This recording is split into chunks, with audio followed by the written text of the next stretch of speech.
Hello and welcome to Forever Motorsports. Joined by myself, Mark, and Reece alongside me. And we've just finished the final Grand Prix of the 2023 season. Max Verstappen is your Abu Dhabi Grand Prix winner in first place. And of course, he's had such a dominant season in that Red Bull. And it's so fitting that he should win the final race by a landslide victory. But huge drama throughout that race in terms of serious tactical analysis and strategy between Ferrari and Mercedes especially, where it resulted in Leclerc even giving up a position in terms of his track position to allow some drivers past to try and give himself the best shot so that Ferrari could try and finish second in the Constructors' Championship. Though George Russell did enough to stay within 5 seconds of Sergio Perez, who got a 5-second penalty, and George Russell, just 1.1 seconds was enough that he managed to get within 5 seconds of Perez, who finished in 4th with his time penalty. So our final standings there: Verstappen first, Leclerc second, George Russell crucially in third, Perez in fourth. And as a result, that means that Mercedes finished second in the Constructors' Championship, Ferrari in third, Red Bull, of course, notably first.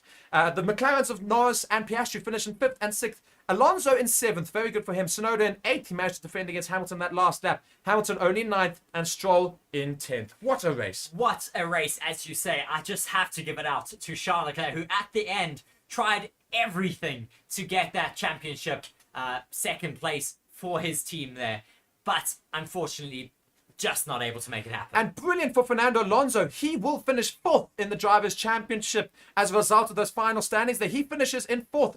Brilliant for him. Charles Leclerc in 5th, Norris in 6th, and Sainz down in 7th as a result. We knew that was also the Drivers' Championship thing that we were going to look at. And crucially for Alonso there, Sainz finished outside the points and Norris not high enough. And he does finish ahead of Leclerc. Alonso made that overtake on Yuki Tsunoda, which allowed him to get those extra points, finishing him up in 4th. Otherwise, he would have finished down in 6th position. So, brilliant for Fernando Alonso as well. But the Constructors' Championship, of course, is the next thing that we look at. I mean, what a bunch of tactics from Ferrari and Mercedes right at the end there to try and get themselves there. And we see there the confirmation, of course, because Russell finishes in 3rd position on the podium, a lot more points than what would have been 4th.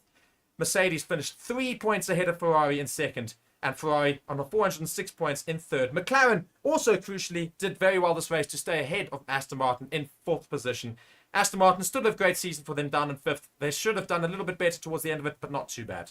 AlphaTauri as well down in 8th place. Were trying to challenge Williams for 7th place in the Constructors this weekend, but unfortunately not able to take it, and Williams just taking that position in the championship by 3 points. Indeed. So Williams just staying ahead of them. But what a great final race we had there. Proper tactical analogy. I mean, I can't even talk to how crucial it was. So we knew right towards the end there that we noted as soon as Perez came out behind everybody in terms of the pits, Russell at the time was sitting 3rd, Leclerc was sitting 2nd, and we just thought, okay, what's going to happen here is Perez needs to catch Russell in terms of the points, because if Russell finished in 4th and Hamilton stayed where he was, which he did in the end, then it would have meant that Ferrari would have stayed ahead of Mercedes as level points, but because they had a win this season, they would have stayed ahead of Mercedes.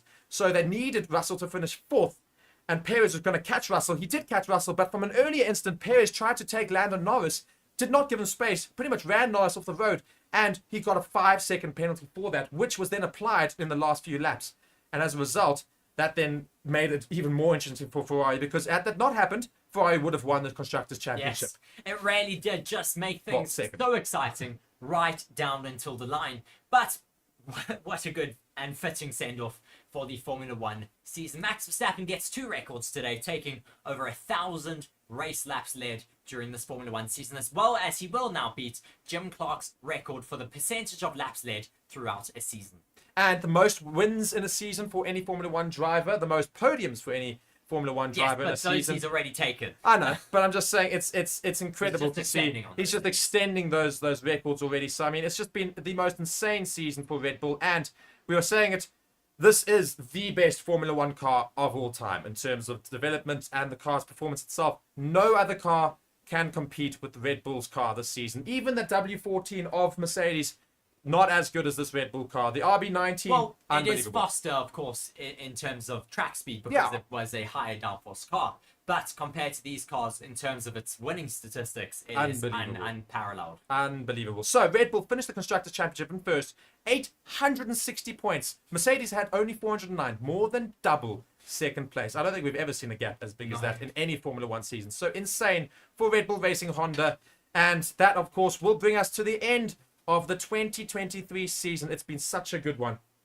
Yes, and to go over the entire finishing grid from today, Verstappen, of course, as we say, taking that win quite dominantly. Then Charles Leclerc in second place, desperately trying to take home that second place in the Constructors' Championship for Ferrari, but unable to do so. George Russell then in third, with his team being able to secure second place. Sergio Perez in fourth with that 5-second time penalty. Lando Norris finishing where he started today, down in fifth. Bit of damage limitation. Could have been better if he started a little bit higher up.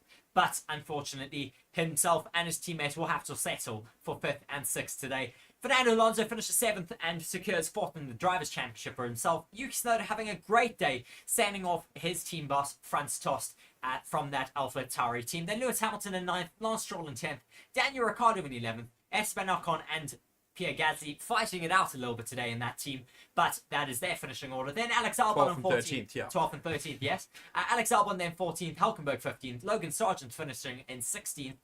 We still don't know if he is going to be in Formula One next year, so do be sure to check out the channel and subscribe to the channel so that you can stay up to date with all the latest Formula One news and find out if he does get a contract extension. Then Zhou Guanyu finishes 17th, Sainz in 18th, Bottas 19th, and Kevin Magnussen all the way down to 20th. Sainz actually retired the car. It looks like. No, it just says retired next to his name there. I was just looking, and that's why his name's blanked out. So he did retire the car. He didn't even bother going out. I think they just changed him onto softs and just said, "We'll keep you there." Very interesting. He wasn't going to finish in the points anyway. So terrible race for him in the end. Unfortunately, don't know why. Because they were one lap down. Maybe, yeah. So. What a race we had to finish off the season. It's been a great one. Thank you so much for joining us, of course, throughout the entire season. We will still review the season, and we'll have some previews to the next season in 2024 on the channel. Reece will be doing quite a few of that on Forever Motorsports, of course. But for myself, Mark, and for Reece alongside me, as well as our sponsors, BOYLESPORTS and BITDEFENDER, we're going to take a break. Yeah. Thank you so much. For a great 2023 season. And we surely hope to see you in 2024 for another great year of racing on Forever Sports and Forever Motorsports. From myself, Reece, and Mark alongside me, thank you very much for joining us.